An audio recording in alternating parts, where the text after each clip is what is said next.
Well, looky there. I'm famous. Hey everybody, what's going on? Hope you guys are doing good. Coca-Cola in a glass bottle. I tell you, nothing tastes better than having a Coke and it being in a bottle compared to a can. Just the whole flavor is just totally different. So what I've been doing over here is about 3 hours worth of sanding, give or take, and getting this thing pretty much to where I want it to be before I start doing a final sanding on there and hitting it with some sanding sealer.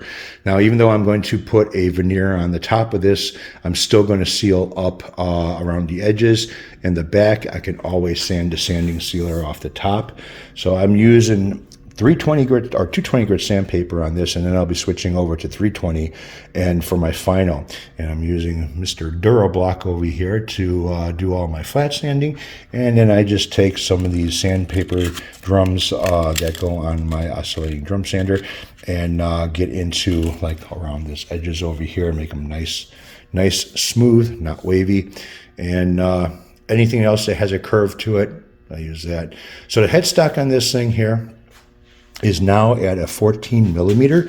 So by the time I add my veneer to it, focus you bastard, come on, focus. There you go. Oh, focused out again. Come on, focus in on this. All right. So you can see how much wood I had to add to this to get it one, level, and two, to the thickness that I needed to be to put some tuners on here. At the thickness that it was, the tuners would not tighten up. There was no way I was going to be able to put tuners on here unless I did something with a sleeve and screwed on from the back only, but I'm not going that route. Plus, with the piece of maple that's on the top of this, that's going to add a little bit more strength to the headstock, keep it from snapping and stuff. So there is a slope over here, transition from where the nut is to the thickness of the headstock. It starts off right about at this line, or not line, but starts off right at the 2 points over here. I also had to shave off some of this side before I started putting the holes in here, because this side stuck out further than this side, and I wanted to get it a little bit uniform. So when I ended up taking the block and putting it on top of here, the template or whatever you want to call it, guide for doing the holes, what I ended up doing is, I could probably turn this over, it's not going to end up hurting anything.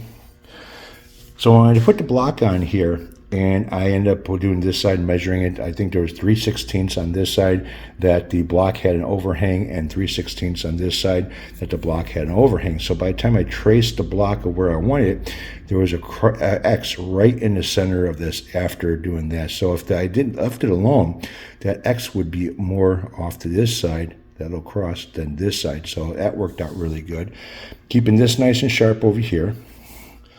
And yeah, so everything seems to be working out and falling into place. Just have to kind of get all this evened out and take care of that and make sure it's not wavy. Even though there's a veneer going on the top of here, by the time I use the cold press to suck the veneer down to it, this is going to show up. You know, especially after I paint it and get the gloss on finish on it, it's going to show a wave over here. I don't want that. And yes, I'm going to do a cold press with this. My cold press is not a bag that folds on the end. It has a kind of like a, not tar, but some type of a sticky substance to where I can actually wrap it around the area over here as I seal it, and be able to put the body in there with the neck still attached.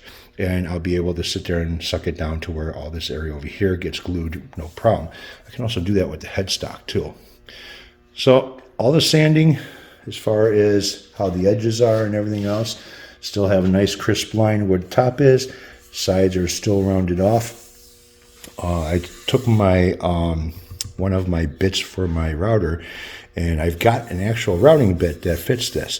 The problem is well, the neck's in place. So in order for me to recarve this and get it to a nice shape again, I would have to remove the neck, and I'm not going to go through that because I didn't have to do it when I moved the bridge. So if you saw like where the holes are, how far apart they are. Now these are the two string holes, this one and this one. This is the old one, this is the new one. And then you look at over here of how much meat is hanging off over here where the neck is in the body. Well, if I move that neck this way more, I mean, that's about twice as big as this is now. So I didn't even bother with that. There was no reason to.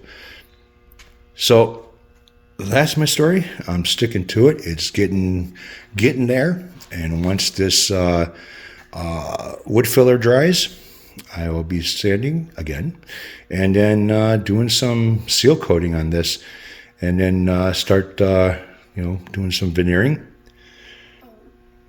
And then once I kind of dye the veneer, I will be putting another seal coat on this again, or a sanding sealer, and it'll be ready for color. Actually, 2 different colors. All right, you guys take it easy. Have a good one.